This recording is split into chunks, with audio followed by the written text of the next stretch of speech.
श्री राधा कृष्ण चरण कमलेभ्यो नमः। श्री राधा चरितामृत।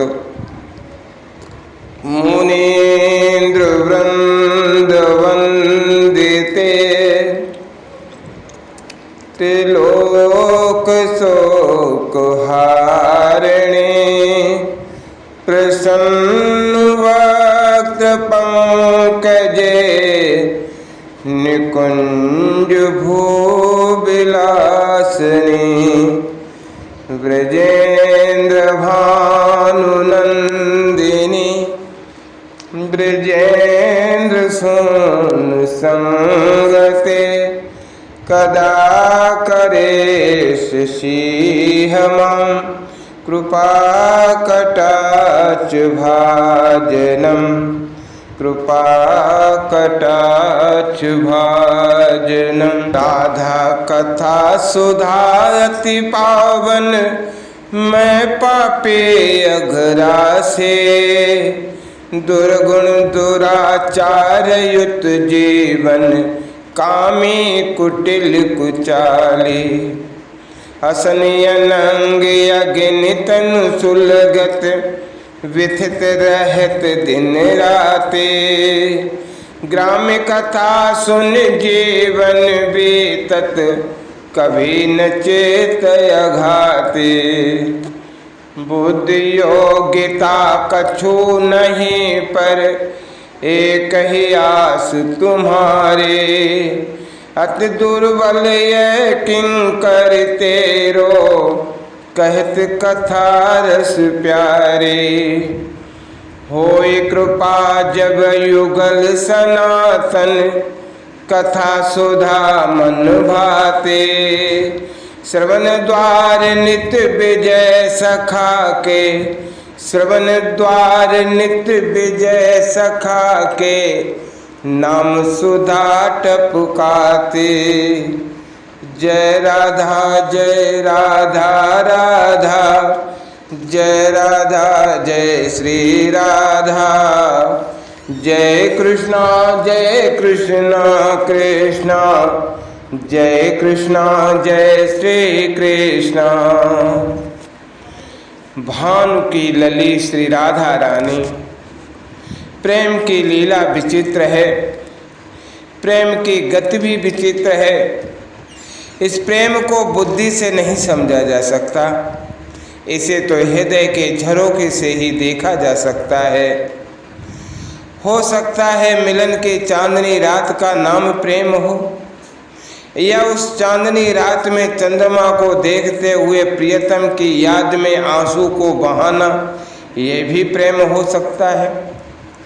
मिलन का सुख प्रेम है तो विरह की वेदना की तड़प का नाम भी प्रेम है। शायद प्रेम का बढ़ना, प्रेम का तरंगायित होना, ये विरह में ही संभव है। विरह वो हवा है जो बुझती हुई प्रेम की आग को दावानल बना देने में पूर्ण सहयोग करती है। कालिंदी के किनारे महर्षि सांडिल्य श्री कृष्ण प्रपौत्र वज्रनाभ को श्री राधा चरित्र सुना रहे थे और सुनाते हुए भाव विभोर हो जाते हैं। हे वज्रनाभ, मैं बात उन हृदयहीन की नहीं कर रहा हूँ जिन्हें ये प्रेम व्यर्थ लगता है। मैं तो बात उनकी कर रहा हूँ जिनका हृदय प्रेम देवता ने विशाल बना दिया है, और इतना विशाल कि सर्वत्र से अपना प्रियतम ही दिखाई देता है। कण कण में, नभ में, थल में, जल में, क्या ये प्रेम का चमत्कार नहीं? इसी प्रेम के बंधन में स्वयं सर्वेश्वर परब्रह्म भी बंधा हुआ है, और यही इस राधा चरित्र की दिव्यता है। श्री राधा रूठती क्यों है? वज्रनाभ ने एक सहज प्रश्न किया। इसका कोई उत्तर नहीं है वत्स। प्रेम निमग्न महर्षि सांडिल्य बोले, लीला का कोई प्रयोजन नहीं होता। लीला उमंग आनंद के लिए मात्र होती है। सो हे युद्धवीर वज्रनाभ, प्रेम की लीला तो और वैचित्र्यता के लिए हुई है। इस प्रेम पथ में तो जो भी होता है सब प्रेम के लिए ही होता है। प्रेम बड़े और बड़े, बस यही उद्देश्य है। अरे नहीं बस, वज्रनाभ बुद्धि का प्रयोग निषिद्ध है। ना ना ना बस, हे वज्रनाभ, बुद्धि का प्रयोग निषिद्ध है इस प्रेम लीला में, इस बात को समझो। फिर गंभीरता के साथ महर्षि शांडिल्य समझाने लगे, देखो वज्रनाभ, ब्रह्म की 3 मुख्य शक्तियां हैं, द्रव्य शक्ति, क्रिया शक्ति और ज्ञान शक्ति।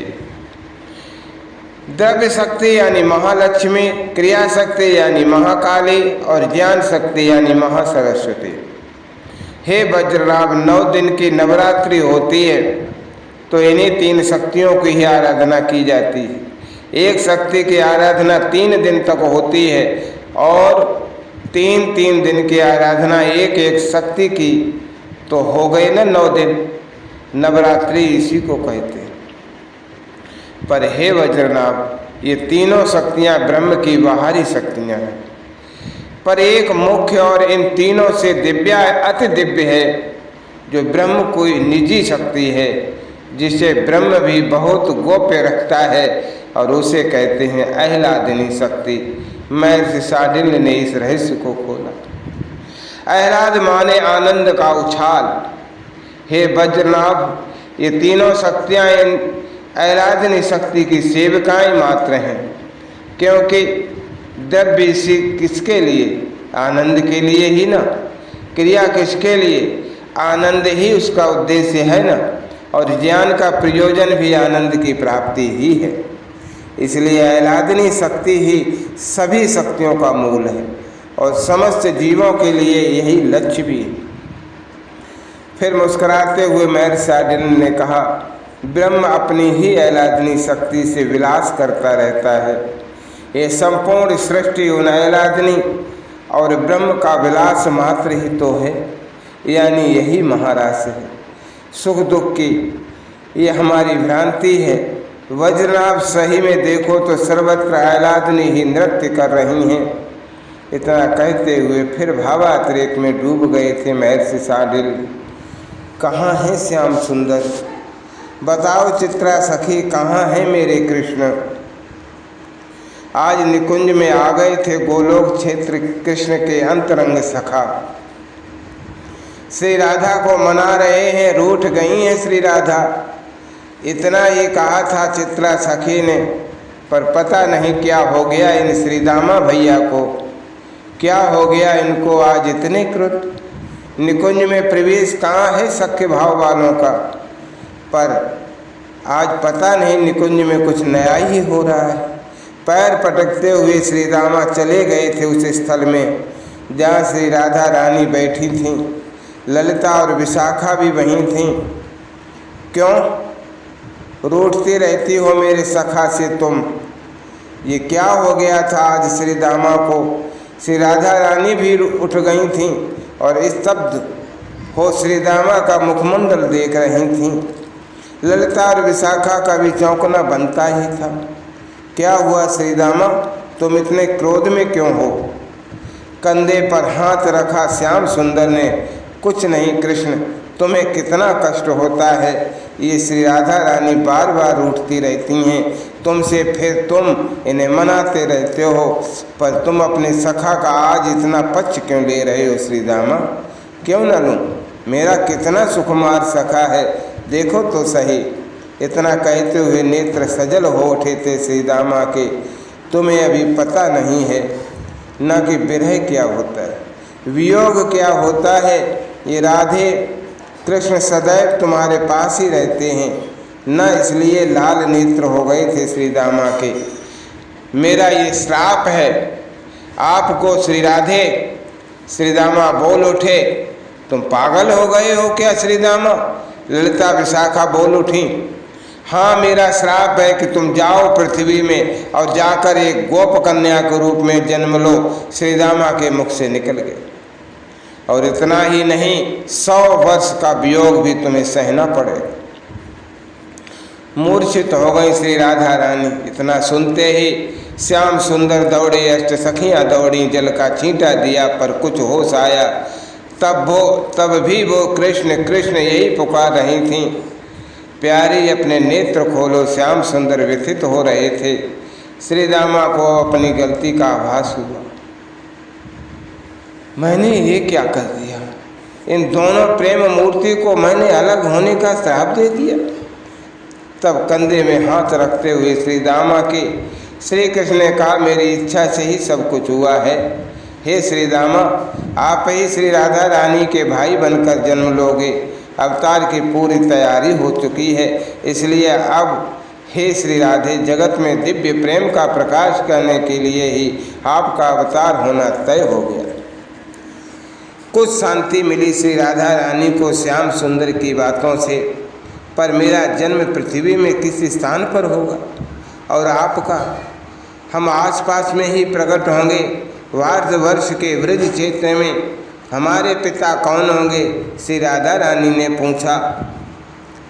चलो हे प्यारे, मैं आपके अवतार की पूरी भूमिका बताता हूँ।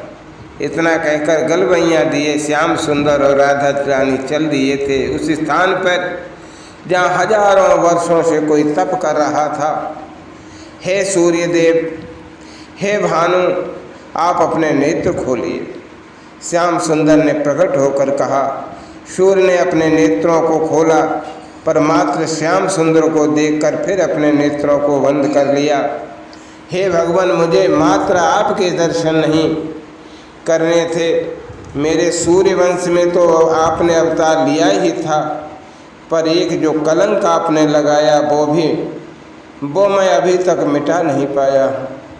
मुस्कराए श्याम सुंदर, सीता त्याग की घटना से अभी तक व्यथित हो हे सूर्यदेव?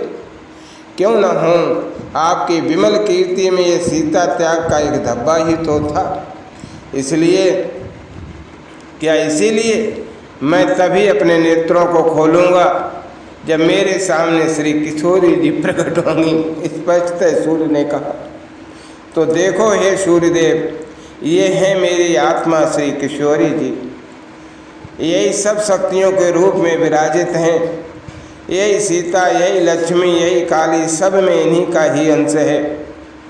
हे वज्रनाभ, सूर्यदेव ने जैसे ही अपने नेत्रों को खोला, सामने दिव्य तेज वाली तपते हुए स्वर्ण की तरह जिनका अंग है, ऐसी श्री राधा जी प्रकट हुई। सूर्य जी ने स्तुति की, जय जयकार किया, कहने लगे, मखेश्वरी, क्रियेश्वरी, सुधेश्वरी, सुरेश्वरी, त्रिवेद भारतेश्वरी, प्रमाण शासनेश्वरी, ब्रजेश्वरी, ब्रजाधिपे, श्री राधिके नमस्तुते, श्री राधिके नमस्तुते। आप क्या चाहते हैं? आपकी कोई कामना है हे सूर्यदेव? अमृत से भी मीठी वाणी में श्री राधा रानी ने सूर्यदेव से पूछा। आनंदित होते हुए सूर्यदेव ने हाथ जोड़कर कहा, मेरे वंश में श्री राम ने अवतार लिया था, पर आपका अपमान हुआ ये मुझे सह नहीं था। श्री राम तो अवतार पूरा करके साकेत चले गए, पर मेरा हृदय अत्यंत दुखी ही रहता था। कोमलांगी भोरी सरला मेरी बहू किशोरी को बहुत दुख दिया मेरे वंश ने, तभी से मैं तपस्या कर रहा हूँ। सूर्यदेव ने अपनी बात कही। पर आप क्या चाहते हैं? राधा रानी ने कहा, इस बार आप मेरी पुत्री बनकर आओ। सूर्यदेव ने हाथ जोड़कर और श्री राधिका जी के चरणों की ओर देखते हुए ये प्रार्थना की, हाँ मैं आऊँगी, मैं आपकी ही पुत्री बनकर आऊँगी। हे सूर्यदेव, आप ब्रज के राजा होंगे, बृहस्सानपुर बरसाना आपकी राजधानी होगी और आपका नाम होगा तब वृषभानु, आपकी पत्नी का नाम होगा कीर्तिदा। सूर्यदेव को ये वरदान मिला। सूरदेव ने श्री राधिका अष्टक का गान किया। युगल सरकार अंतर्ध्यान हो गए। पर प्यारे आपका अवतार। निकुंज में प्रवेश करते ही श्री राधा रानी ने कृष्ण से पूछा। मैं? मुस्कुराए कृष्ण, मैं तो एक रूप से वसुदेव का पुत्र भी बनूंगा और गोकुल में नंद राय का भी मैं देवकी नंदन भी हूँ और यशोदा नंदन भी। गोकुल से बरसाना दूर नहीं है, फिर हम लोग गोकुल भी तो छोड़ देंगे और आ जाएंगे तुम्हारे राज्य में, यानी बरसाने में ही। हम यहाँ नहीं रहेंगे, हम सब भी जाएंगे। श्री राधा रानी की अष्ट महासखियों ने प्रार्थना की और मात्र अष्ट सखियों ने ही नहीं, उन अष्ट सखियों ने भी निकुंज में, निकुंज के मोरों ने भी, निकुंज के पक्षियों ने भी, लता पत्रों ने भी। श्री राधा रानी ने कहा ये सब भी जाएंगे। खुशी की लहर दौड़ पड़ी निकुंज। हे वज्रनाभ, अस्तित्व प्रसन्न है। अस्तित्व अब प्रतीक्षा कर रहा था उस दिन के जब प्रेम की स्वामिनी अहलादिनी ब्रह्म रस प्रदायिनी श्री राधा रानी का प्राकट्य हो। वज्रनाभ के आनंद का ठिकाना नहीं है। इनको न भूख लग रही है, न प्यास लग रही है। श्री राधा चरित्र को सुनते हुए ये देहातीत हुए जा रहे थे। भानु की लली या सांवरिया से नेह लगाए के चली, नेह लगाए के चली और उनके मन में और उनकी आत्मा पुकार उठी, प्रेम के तत्व को समझने लगे।